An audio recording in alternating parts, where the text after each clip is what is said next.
Welcome to the Cardiff Central podcast. On this week's episode, we draw out all the positives from the defeat to Lyon, preview the game against the Cheetahs, and also try and select our 23 and why we think Talupi Falato might be back, baby.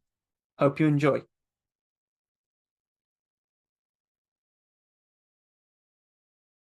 Hello and welcome to another edition of the Cardiff Central podcast. This is Harley as ever, and joining me is Dan. How are we doing today? Yeah, all good, Tat, all good. Excellent. So this is a bit of a sad news. We've had a winning streak broken. We finally have been defeated by the mighty Wolves of Lyon. So tries from Josh Adams, Danny Southworth, Ellis Bevan, and Gabe Hamer-Webb were not enough to beat Lyon. So we went down 37-26. Thank you. First of all, disclaimer, I didn't watch this game until Monday because I was not paying €8 for the privilege. Thankfully, Dan sorted me out. So, Dan, you watched it live. What are your main summary points before we start delving into some of the nitty-gritty? I think the main thing was that it was clear from like the very first kickable penalty that we won, that we turned up to score 4 tries there. When we turned 3 points down from dead in front and score 4 tries, we did. So that's a positive.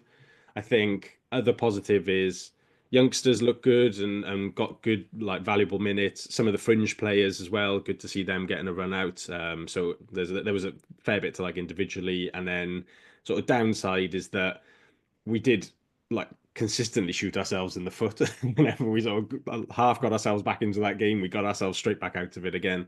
Never really looked like winning it or claiming that second losing bonus point towards that last quarter of the game. But sort of, I guess the summary is that it may well be a valuable try bonus point that we picked up, but there's work to be done to get the campaign properly up and running this weekend, I think. Yeah, absolutely. Yeah. So I was looking through some stat. I mean, the best example of shooting ourselves in the foot has to be after Gabe Hamer-Webb scores the bonus point try, and we basically completely booked to the kickoff, and Lyon are under the posts. Yeah. And then from there was basically they just kept us at this. Going through the stat. I mean, going through the stats, there are some really positive things. So our 22 conversion was great, 4.3 points per entry. Lyon only got 3 points per entry, but we let them in twice as much as we got into theirs. Due quite largely to some very poor discipline at moments and very stupid penalties to get through. One that stuck in my head was Alex Mann having a bit of rush of blood to the head and running. After Gabe Webb gets pushed into touch, he runs in from halfway up the pitch, which is like, it's not really necessary, but I'm glad you're sticking up for your teammate. And set piece is a bit creaky, as just I don't see that as an issue as an issue, because that just seems to be the Cardiff way. I think up front was, ultimately, if you lose that physical battle, then it's an uphill struggle then to get anything out of it, and that was probably, if you're looking at it from a tactical point of view, that was what hamstrung Cardiff. Whether it was on the borderline of legal and illegal, the way that Lyon were turning some of their balls up the field, but they had the dominance there. They had the scrum dominance. Our own line-out throw was it wasn't like dreadful, but it wasn't fully accurate either. And then just in sort of phase play, we pretty much lost the gain line battle there in the middle of the pitch. You say that, but actually we better per carry. We were better post contact meters than I think the problem was we just didn't really get the ball. It was a very typical Cardiff thing. We just couldn't get hold of the ball at times. Yeah, and the thing with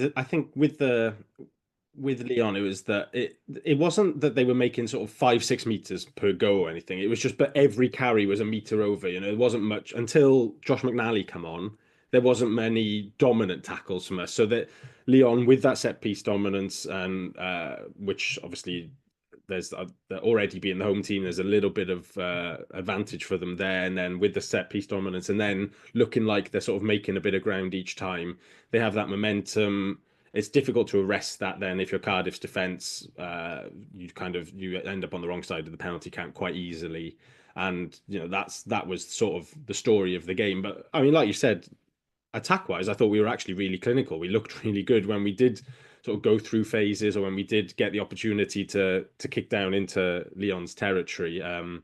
We some of our tries were really nicely taken. That Josh Adams try is a really good try. The sort of the break from Harry Millard, and the way we capitalise on that, then back across the game, Hamer Webb for that fourth try as well. That's something that we haven't always seen from Cardiff. Is we make the initial break, but we don't always sort of capitalise on that straight away. But yeah, it is tricky when in between you can't quite get a hold of the game and arrest any of that Lyon momentum. And the other thing I'd say as well is I didn't think our kicking strategy was quite right, in that we No, kicked yeah, there's so on to go. we kicked to compete a fair amount. The sort of quality of the kicks was fine, but I think it should have been apparent to somebody on the field or somebody in the stands that repeatedly kicking it to Niniashvili, who is like, there's a reason this guy is one of the hottest rated prospects in world rugby at the moment, and he just killed us quite. Like, he was taking balls out of the sky fine. His kicking was really good. His counter attacking hurt us quite a bit as well. The option really should have been to kick as long down the field as we can, pin Lyon back, and some of that, either win field position for that, because they were kicking to touch pretty much every time, which allowed us to set something up from midfield. Or if they are going to run it back, then they've just got so much further to go. I think we slightly got hold of that towards the end of the game a little bit more, but damage had been done a little bit by then. I think really by the end of the first half, it was obvious that just kicking it to Niniashvili repeatedly wasn't really in our interest. Yeah, as I said, those are the things I think. One thing I thought was it was great to see Josh Adams get on the score sheet, and I thought when he switched to fullback again, his position just excellently did some excellent counter attacking runs. Why I said if you are going to make a utility out of Josh Adams, wing 15, Yes. plenty. Trust me, 50, he's a far better winger. Although, as we saw, I remember seeing saying that in games where he's scored more tries from 13 than 14 for Wales.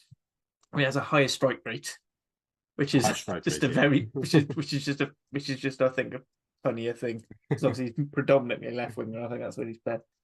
Yeah, I thought the kicking game wasn't quite right. It was getting to see T Nister go off early as well. Not in time. I didn't quite get what happened because I did. I'll be honest. I watched it at double speed, which I'll be honest is the way to watch rugby matches back, because you just you can get through scrums, so you can get through resets so quick and argy bargy so quickly. No, I didn't. I said it looked like a hate shit. It looked like a head injury, but because I don't think he was particularly holding or was assisted with anything. He just sort of.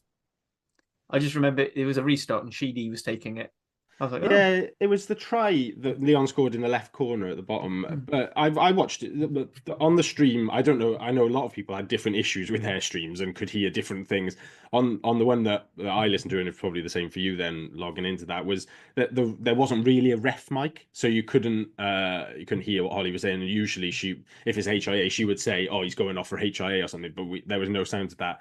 He stood for a long time just in our own dead ball area with the doctor. So I stood still, which made me think more HIA, that they were sort of letting him sort of recover a second first before walking down the tunnel. But yeah, hopefully there was nothing. I watched the 2 or 3 phases before it back and couldn't see anything obvious that injured him. But yeah, so yeah, it was quite innocuous. I don't really have. I said other than what we've just discussed, I don't really have a huge amount to say about the game. It was. I think it's worth name checking Steph Emanuel just because I mean he's 12 years old, but no, actually 18, making his first team debut. Probably not something that he would have had a huge amount of warning about. I know that Jockey's obviously been a fan of him and they want to get him involved at some point. I do fancy that if Jennings had been available, he probably would have started at 12. So it maybe wasn't the plan to start Emmanuel this weekend, but obviously give him the nod in the week when it was obvious Jennings was going to be in the protocol. So maybe not having too many weeks to think about it and just a couple of days of training was better for him. But great hands for Josh Adams' his try. Just generally, I thought his hands in midfield were really beneficial to us. I thought his His carrying was, a little bit nervous, but as you would expect, really, for an 18-year-old stepping into senior rugby. But I liked that he was trying stuff as well. He stepped out a couple of times to make interceptions. There was one that was a knock on, one that didn't quite happen, but then he does win the interception right up under Lyon's own goalpost then at the top of the pitch. And I also like, he does throw one interception then himself towards the middle of the second half, but didn't seem to knock his confidence at all, which is great. And I think it's obviously a testament to his character and also to the coaches and the players around him that there wasn't any putting handcuffs on him and just sort of do basics. It was go out and express yourself. So great for him. Really good setup for him to come into, I think, as well, with Lilo there obviously next to him at 38, who was also fantastic. And I think that's probably why Tinas Tabia started as well. Is that if you look at a lot of the training videos this season, that obviously the first team has been running with Sheedy and Ben and Ray when they've been doing shape work and training, and then the second team has been Tinas, Steph, and somebody like Rory Jennings or somebody else stepping in at 13. So I think they probably had that little bit of link between them, which is where that Josh Adams try comes from. So that was smart from Jockey as well. But I thought there was a couple of guys, just to say, I thought Ellis Bevan had one of his best games for Cardiff. I think we've been fans of him for a while, but we felt that we wanted somebody just to say, take the shackles off a bit, really start challenging the fringes and show what you're capable of around there. And he did that really well on Saturday, and hopefully he kicks on from that when he plays next. And then thought Alan Lawrence was back looking really good as well. Really big carrying performance. Him and Teddy were great in that pack. Teddy captaining for the first time as well. So it was great to see another young local lad stepping up. Yeah, so Alan Lawrence topping the carries with 15 and Teddy topping the tackles with, again, 15, 16. So good. And then joined very closely by Dan Thomas, and surprisingly, who just everywhere. Tackle. Seriously, he is a more blonde, longer haired version of me, but better at rugby in every possible way. I love tackling. I go for Steph Emmanuel because obviously I've seen a lot of comments, both positively and sort of snidely then towards Steph Emmanuel. I said on the wrap, that was that performance is what he was. He's a very promising 18-year-old. It's not, don't go saying, oh, he's going to get him in the Wales squad, whatever, or he should be starting every week. Like, way off that, yeah. It's nice. It's nice to see that it wasn't too much of a step up for him, but I think similar to what's happened with Mackenzie Martin before he got injured, actually tuning out performance after performance for the Rags is probably the best thing for their development at the moment. And then bringing through on odd games. So I'm quite pumped with that. He'll go back to the 20s now as well. I think he might even be in the running for captaincy of that Wales under-20s team this year. And I think he'll be a really key player in that midfield.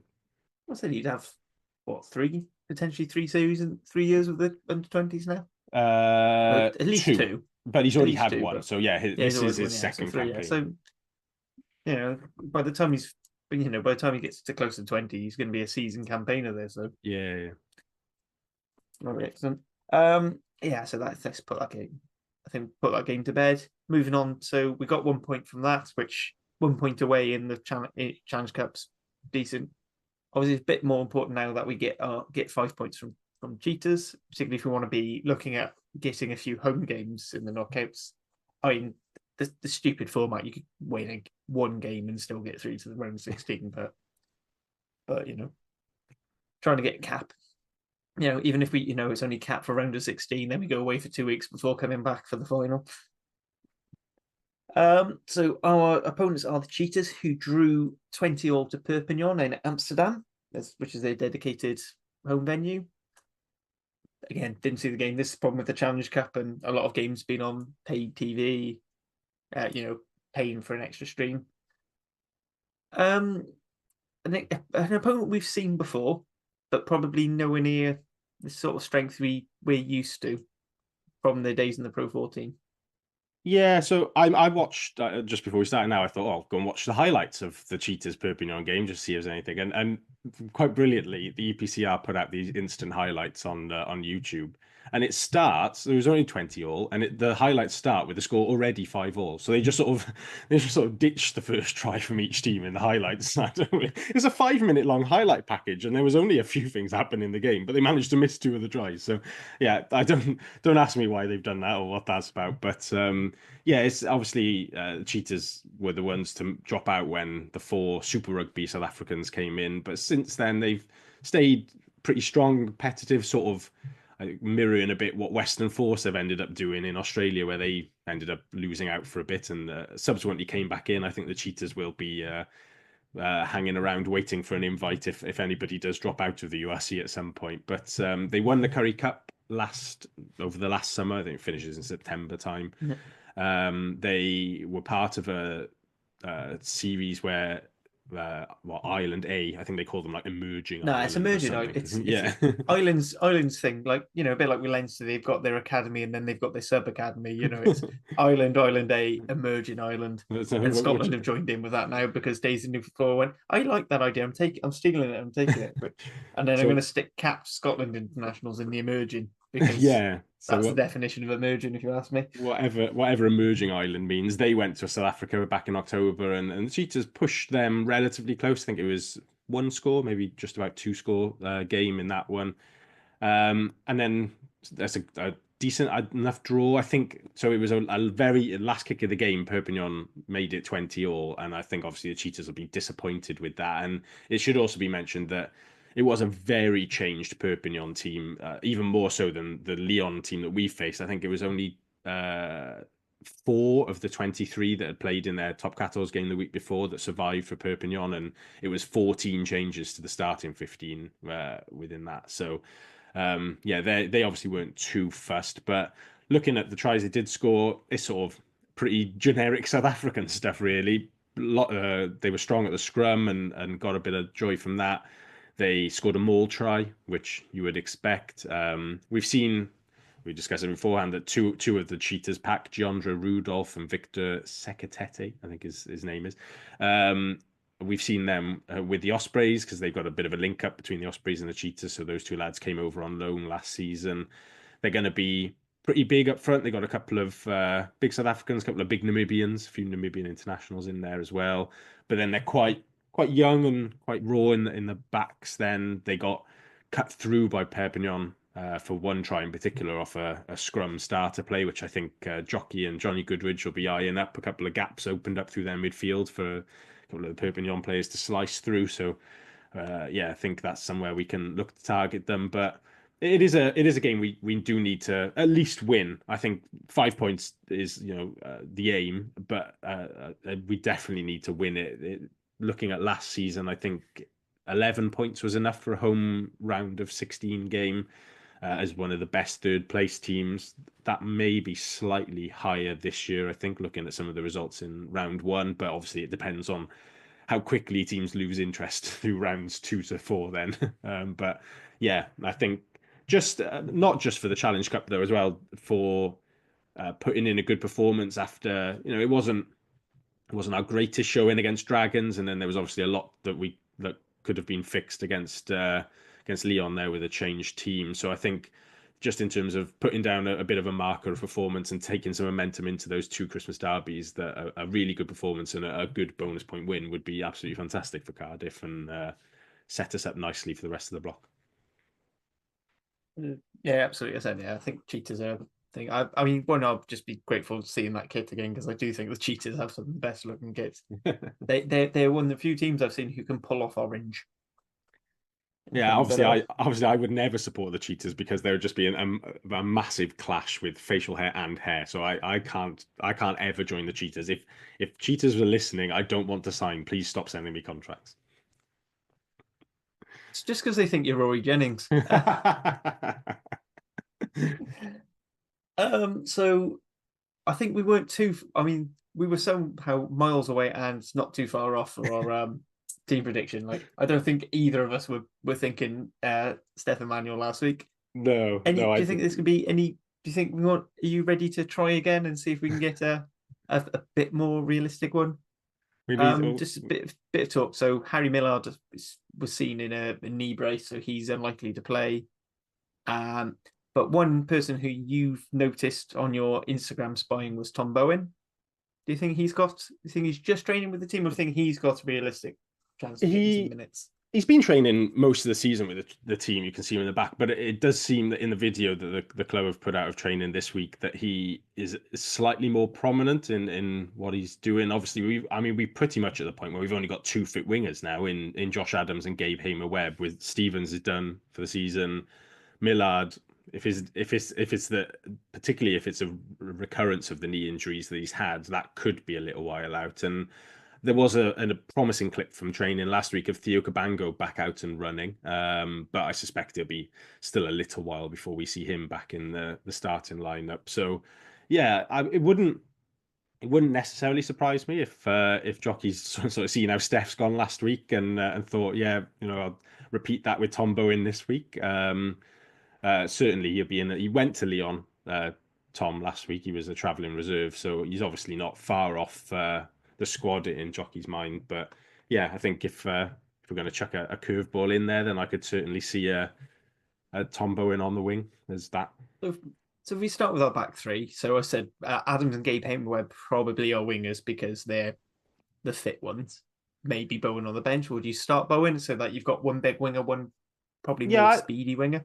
I think if Jockey's going to do it, he's going to start him. I don't see him introducing lads off the bench for their debut necessarily. I think it's a bit easier to control their minutes that way as well. And I think it's just more difficult if you're making a debut to come on and try and get up to speed of a game rather than try and hit the ground running, and particularly in the case of Tom Bowen running very, very quickly from the start. So yeah, I think if he's going to do it, I would imagine it would be Adams and Bowen, because I think he'll stick with Adams just to keep his minutes ticking over. He's looking better and better every time he plays. So yeah, I'd go Adams and Bowen, I think. Yeah, absolutely. Now for 15, we've got two. There's sort of two trains of thought. I think one is we've rested Winnett, so we've given him a week's rest, so bringing him back in, ready for a derby. The other is Jacob Beetham hasn't had much game time due to injuries, and he was decent. I think he had a decent enough game. I think do you give him another run out just to get more minutes in the legs, with the option of using him as an option for 12 again if we need to. Yeah, I maybe have a slight difference in terms of what I would like to see versus what I think Jockey might do. In that I would like to see Beetham start again. I agree that he looked pretty good. There was one or two rusty elements of his game against Lyon, but that's to be expected after a little while out. So, but I really enjoyed the physicality that he brought when he's hitting that line in midfield. Obviously, he's a really good distributor to step in at first receiver as well. And against a Cheetahs side, which will be quite physical again, and it will bring that size element, I think. And then the flip side to that is that although Winnett had last week to rest, he's played a lot of rugby this season already. Played pretty much. He may have played every minute of our first block of games there. I don't recall him not playing across those first 6 weeks. And then he's played 280s for Wales in the test matches, come straight back in and played against the Dragons. Even with that 1 week rest, it's still quite tiring mentally as much as physically. Being in that Wales camp, I imagine, is particularly mentally draining at the moment where they're not really winning. So yeah, I wouldn't be against either benching Winnett or resting him entirely again and just letting him properly recharge the batteries, because I don't think he's the type of player who will let his form dip at all by not playing. But the flip side to that is then I think if you're Jockey and you think, right, I need a win here to get this campaign going and to get a bit of momentum, then I'm just going to pick my guy who's in form and has been playing a lot, and that is Winnett at the moment. So yeah, that's the sort of the two sides to my thinking there. I don't know which way you're leaning. I for me, I feel like we can afford to save Winnett. Like, I don't think if win or lose are the Cheetahs, I'm not sure where having Winnett over Beetham would necessarily, because maybe if we're going for a much more aerial game, then I'd been leaning towards winning because I do think he's just one of our best players in the air. I think, but then I think with Beetham's kicking, I think if we're deciding that we're going to kick long for territory, then Beetham probably is the better shape for that, and then just giving him a run out some more minutes, just trying to just remind him that we love him. We don't want him going over to the Dragons or any of the other sides or up to Edinburgh or whatever. So I think should we pen down Beetham for our fullback? Sounds good. So I think we're all fine. Centres, sorry, Razor, you're starting again. You're just in all the time now. Yeah, just I know we was joking about 4 more years, but you're getting all 4 in one season. Yeah, he was so I think good. 12. Ben Thomas has had his week again, had a rest. Yeah, I think bring him back in this must-win game. Maybe give Stefan Manuel the away game. Was it the Perpignan game? Yeah, give him another run out. I wouldn't like if he wanted to if Jockey wanted Emmanuel to back it up, I could sort of see that. But I think there's a Wales under-20s camp this week as well. They're playing Scotland in a warm-up game at Merthyr on Friday. So I wonder if with Ben back and Jennings will be out of concussion protocol in time for the game. I don't think he'll have trained enough to probably be involved in this 23, but yeah, with both of them back, I can see Steph sort of having a bit of a feet up now. Either that, or if he hasn't gone straight back into being involved with the 20s, and the Rags have got a big old game away at Ebbw Vale, which he could slot into as well, which would be helpful. Yeah, so I don't think he's going to struggle for game time at the moment. Yeah, so, yeah. I think we go Benty and Lilo. Yep. Halfbacks, I think, pick themselves. Basically, I think it's Aled and Sheedy, isn't it? I mean, with the beer out. I mean, you might. Yeah. So and also you've done some Instagram research to see that one Ellis Bevan is currently living the high life in Dubai. So I think it was Qatar he was in, Qatar. Which I don't know how much of a holiday destination that is, other than it had the World Cup there a little while ago. But yeah, this week's edition of I've seen you on holiday on Instagram is Ellis Bevan. Right, moving on to the real important people in the pack. So starting with our front row, Domachowski was fit. He travelled. I'm guessing he was just rested. Does he come straight back in, particularly against? Yeah. Yeah. Yeah, for me, I thought both Danny Southworth and Rhys Barrett put in good shifts. Actually, obviously it was a tough old time at the scrum. That wasn't just their fault. We were just less powerful than them as a pack overall. But in open play, I thought Danny was particularly good. Sort of extra flankerish the way he jumped on a few loose balls and obviously took his try well. And then Rhys Barrett had that really nice carry leading up to Gabe Hayman-Webb's try as well, jumping off the offload from Teddy. So yeah, it was good to see them both do well. But yeah, I'd bring Doma straight back in for this one. Yeah, so when I'm calling people to come straight back in, it's because they are objectively our first choice, not because I'm not switching. Hooker, give Evan Lloyd another go, or do you go for Dav Hughes start? For me, I'd say it's much of a muchness at the moment, unless I just come into fitness. Belcher did travel to Lyon, as who was the travelling reserve. I don't know if that means he's like 100% fit, or whether that means it was just like if we're absolutely in dire need, then Belcher will just play through the pain of his thumb falling off or something. But yeah, I think I'd probably just go Hughes on the basis that Jockey seems to be going every other, really, just swapping them back and forth. So. Works for me. Yeah. I said I don't think Evan Lloyd necessarily. I said some of the lineouts went wonky, but so did some of that. So I'm not too worried either way. And then tight head, it's because we couldn't see Azarati in your I think in your research, but it's possibly him with his back to the camera, but it's not definitely. I think if Az's there, if he is back and available, I think he does go back in as well. Litterick didn't go off injured at all, but he took a couple of bangs as well last week. He had treatment on at least 2 occasions, I think. Yeah, I think he did get a bit of tough treatment from the Lyon pack. Yeah, so exactly. But yeah, so as a but if not, then Litterick. But yeah, I'm pretty. I'm if the other lads are back and as I was just on holiday, I'm pretty sure he will be available. Yeah, and then second row, Teddy's playing again. Yeah, yeah. In the Lilo category of sorry, mate, you're just playing all the time.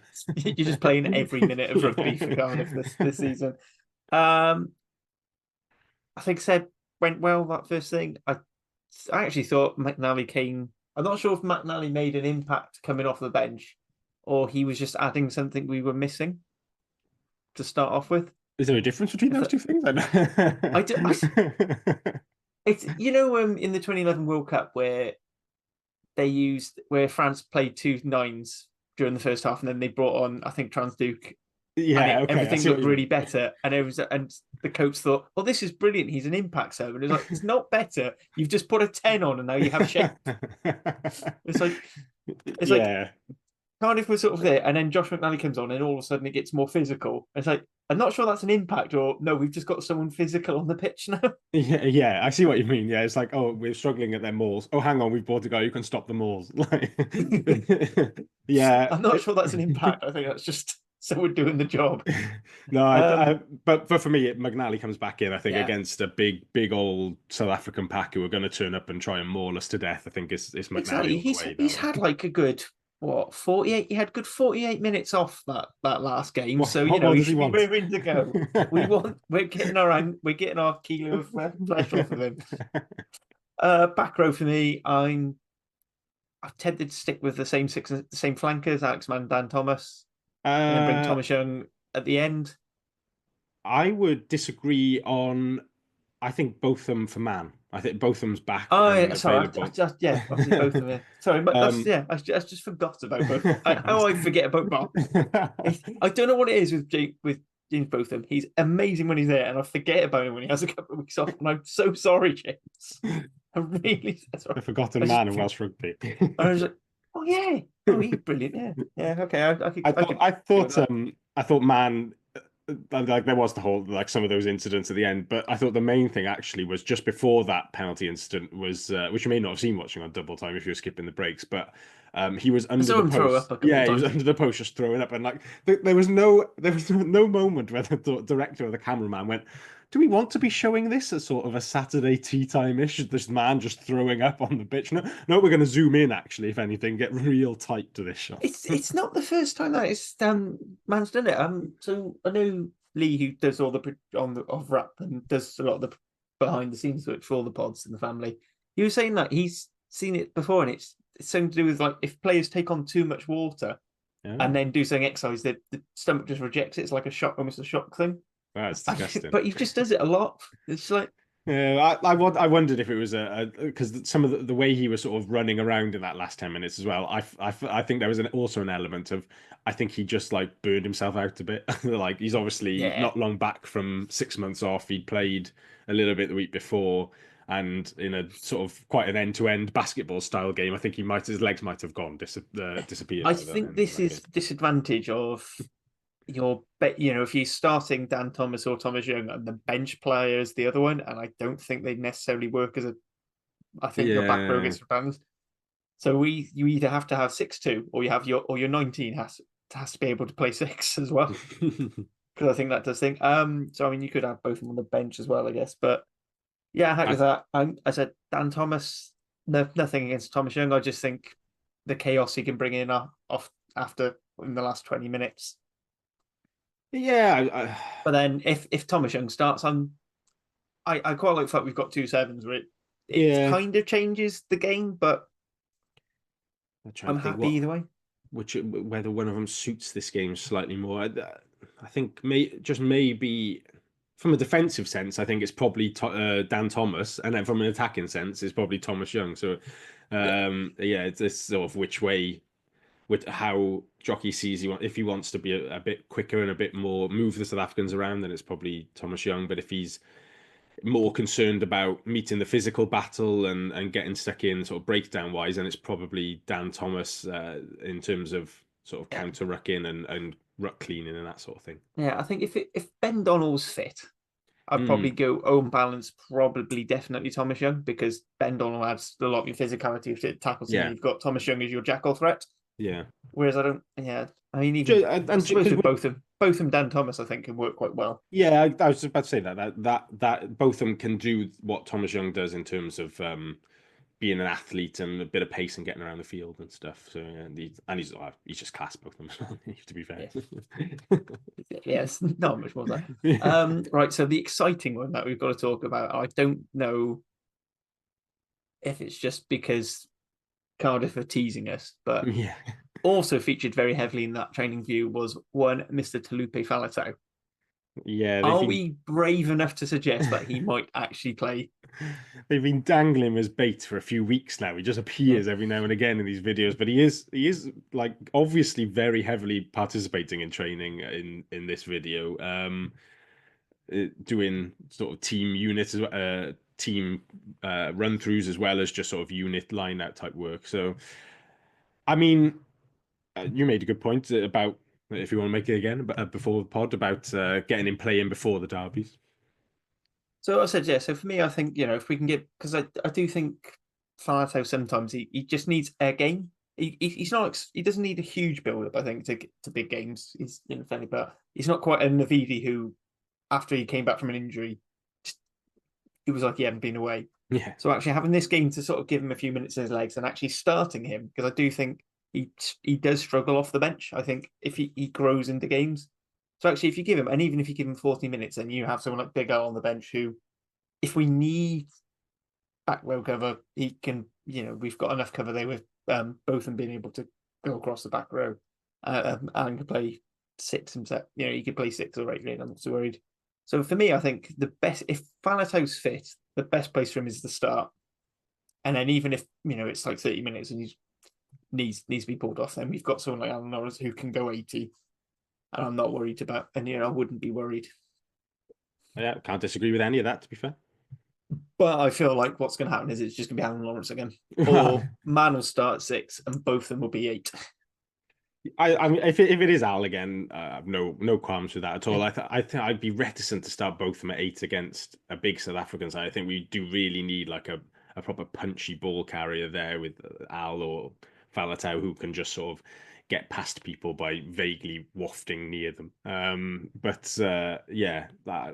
if it is Faletau, then great. He's looking in pretty good nick in these videos, and they had mentioned before that there was we went from might be back before the autumn to be back just after the autumn to now it's sort of mid-December. Hopefully they've just been like super cautious with him, and now he is back and ready to give us sort of 50-60 minutes from the start and look really good. And yeah, if he gets that and then can fly into 80 against the Dragons on Boxing Day, then well, I don't think anybody turns that down in any club in Europe, really. So. Yeah, absolutely. I think that's probably the best place for him. Moving on to the bench, so 16. Do you think maybe we get a Belcher back off the bench if he's vaguely fit, or do you think it's just or is it going to be Evan Lloyd again? I think it'll just be Lloyd. We're swapping around it. Yeah, I don't think Belcher's quite back yet, but they initially when he got injured mentioned Boxing Day for Belcher, so hopefully finally, particularly Evan Lloyd, who's gone straight into Wales camp, obviously didn't play much, but has been stuck in that camp and then come back and full time with us. I think he wouldn't mind a week off at some point as well. So be good to get him some rest. But yeah, Lloyd for this one. He had 4 weeks off with Wales, so. For me, 70, the replacement Lou said I'm going with Southworth because we've got Donchowski. Yeah, nothing against Reece Barrett. It's just Southworth. I think's just had that bit more game time, and then. If we're assuming Azarati's fit, Littrick on the bench. Yeah, and then if not, then it's Will Davis King. That's quite easy. 19. Do we go? Are you thinking we give Seb another go, or do we go for someone like Rory Thornton to sort of lock down set piece towards the end? But I'm leaning more towards Seb. Yeah, I think I thought Seb when I run through a 23 in my mind earlier. So yeah, I think I'd stick with Seb on that one. And then bench, I sort of alluded to it. I'd probably go with Big Al, just because you've got that extra ball carrier. If we are starting Faletau, then you've got someone who can come on for him, and there's no pressure on Faletau to do the 80. Yeah, the only thing to perhaps consider is whether it's a 6-2 or not for this one with a big South African pack. Could be it could be Lawrence and Young on the bench, go 6-2 where Yeah, you've got. I go with that. As I said, I think if you're gonna have Dan Thomas and um, Young in your 23, I would go 6-2 anyway, just because I think if you go down a back row, if you go someone who isn't 7, that your balance gets completely messed up.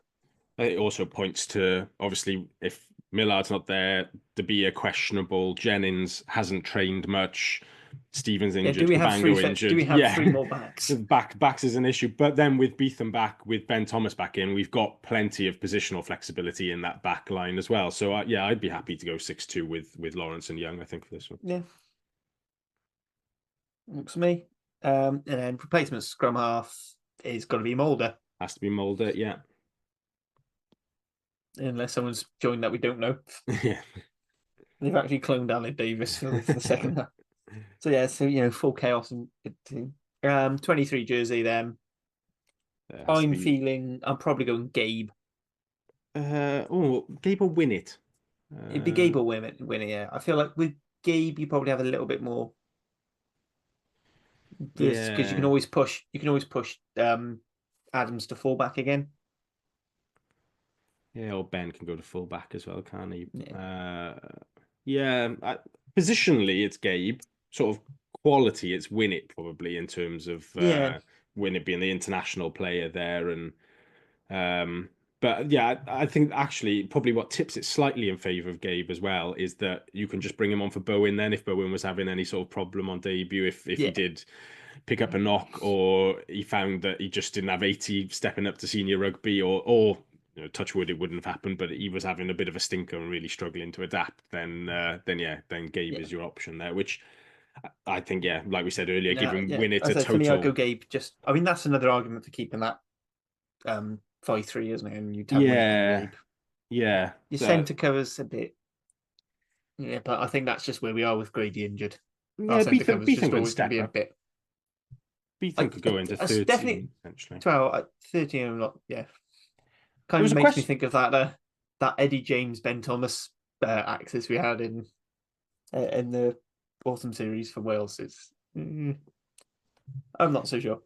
It was a question actually. I think somebody replied on Yes, Twitter about Beetham to 13, wasn't it? Whether you think he could yeah, I think slot in there. I think again, it's for me. He's probably big enough to run the wide channels and stuff like that. He's certainly got the pace, and actually having yet another kicking option is always good for pin teams back. Again, it'd be how much has he had to defend there?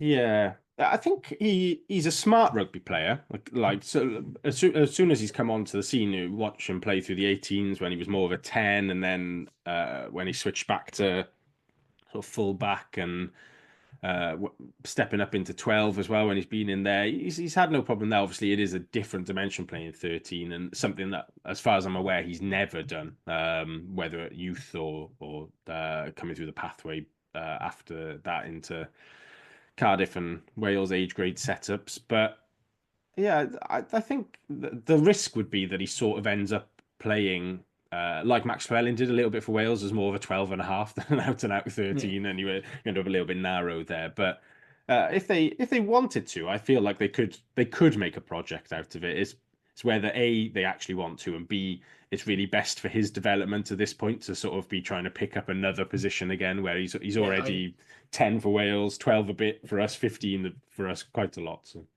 I mean, you might as well give him a few games as scrum half, and then you can say, Yeah. well, we're going to 7-1, and Beetham's the only sub we need, and you know what, we'll even have him covering 7 as well. Just it ends Yeah, up becoming more of a community rugby player where you just play wherever there's a slot. if yeah, with the 6-2, with I think you could have Beetham as an emergency 13 anyway if really needed to, but it probably would end up him and Ben just playing 12 together really. Yeah. So the match day 23 that we have selected, which will 100% be wrong for at least one or two things. Because if it is exactly right, then Jockey, we are open for consultancy work. So going 15-9, we've got Jacob Beetham, Josh Adams, Ray Lilo, Ben Thomas, and Tom Bowen getting a first senior cap. Sheedy and Alex Davis are halfbacks. Then in the pack, we've got Corey Domachewski, Dav Hughes, Kieran Azarati, Josh McNally, Teddy Williams, James Botham, Dan Thomas, with the mighty return of the even mightier Faletau. And then on our bench, we've gone for Evan Lloyd, Danny Southworth, Reese Litterick. Then as part of the extra part of the bomb squad, we've got Seb Davis, Big Al, and Thomas Young, and then Johan Mulder and Gabe Hamer as our backs cover. I think we'd now, obviously, with the caveat that this Avjarati is playing Litterick moves to start and Will Davis King, but that's neither here nor there. I think that's a decent enough team. Got a prediction for this one? Oh, I hadn't really thought about that, to be honest. Should have probably thought about it beforehand. It's a tricky one to call, actually, because obviously we don't know exactly what sort of level the Cheetahs are going to be. Weather looks pretty good on the Arms Park Saturday night, which I think plays into our hands a lot more than it does to the Cheetahs. Hopefully we can get a bit of running rugby going and move them around a bit versus it being absolutely pissing down and windy and they just sort of pushing us off the pitch up front. But I'm going to say Cardiff by 12. I cannot remember what I said on the right, but I think it's two. I think we can win by 2 scores, but I think the important thing has got to be we can't chase it. Yeah, I think we've got to, build the score, be patient with everything, and the important thing, which is probably the thing that's done us in, particularly in the Dragons game and other game of seasons, just can't take that foot, take the foot off the gas. We've just got to focus on that full 80. Yeah. I mean, they should anyway, but I know you just can't. But yeah, so the only other thing is, as you've previously mentioned, the Rags are away to Ebu Vale, who probably one of the closest teams to us in the league. Bit of an interpod rivalry here with Gav from Dragon's Lair being a very proud Ebu Vale man. What are your thoughts on this game? It's going to be a tough one. Obviously, always a tough place to go, Eugene Cross Park, especially in the middle of December. It's sort of like Welsh Rugby's "Can you do it at Stoke on a Tuesday night" type thing.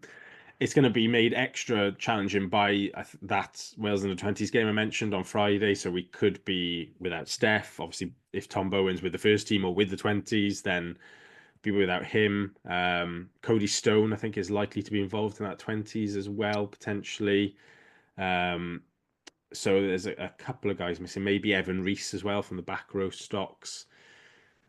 And Cam Tyler Grocott, though I'm not sure how fit he is yet at Loosehead. But I think it's possible that Josh Thomas might be fit at fly half because Harry Wild may well be involved in that 20s as well. So if Josh Thomas is fit, that'll be a big boost. But yeah, it's going to be one to lean on the semi-pros and particularly the lads in the pack. They're going to have big games. They've been playing well. Sean Moore, Alan Rees, Mark Thomas, back row guys, Nathan and Craig Hudd, Aled Ward as well. Benji Williams. These guys have been in good form, but they haven't. Obviously, last few weeks has been a bit interrupted with it being called off for the Storm, and then the Llandovery game was called off as well because of poor weather that weekend. And there's been the few weeks off where SRC stopped over the autumn. So those guys are going to have to come in where they haven't had a huge amount of minutes recently and really hit the ground running with a big physical showing away at Ebu, who we've beaten them already earlier in the season, but I think they'll be disappointed with their showing that day as well. They were a little bit off it, so they'll be looking to right some wrongs. And it's first v second. I think there's 2 points in it between us at the moment at the top of the SRC. So big game going into a double header then against Newport over the Christmas period as well, which they're always massive battles against the old rivals to the east. So yeah, I think it'll be very, very tight and tetchy no matter what goes on at Ebu, but hopefully they can just squeeze out on top. Yep, sounds good. Yeah, and big shout out for John Evans of Scarlets and Dragons fame, who's currently ripping up for Ebu Vale at scrum half. And if you want to hear more on his opinions on Welsh rugby and stuff, check out last week's episode of the Dragons Lair podcast. I thought he was very good value. And all that's left for me to say is thank you, Dan, for joining me as ever. Cheers. And thank you all for listening. Ta-ra.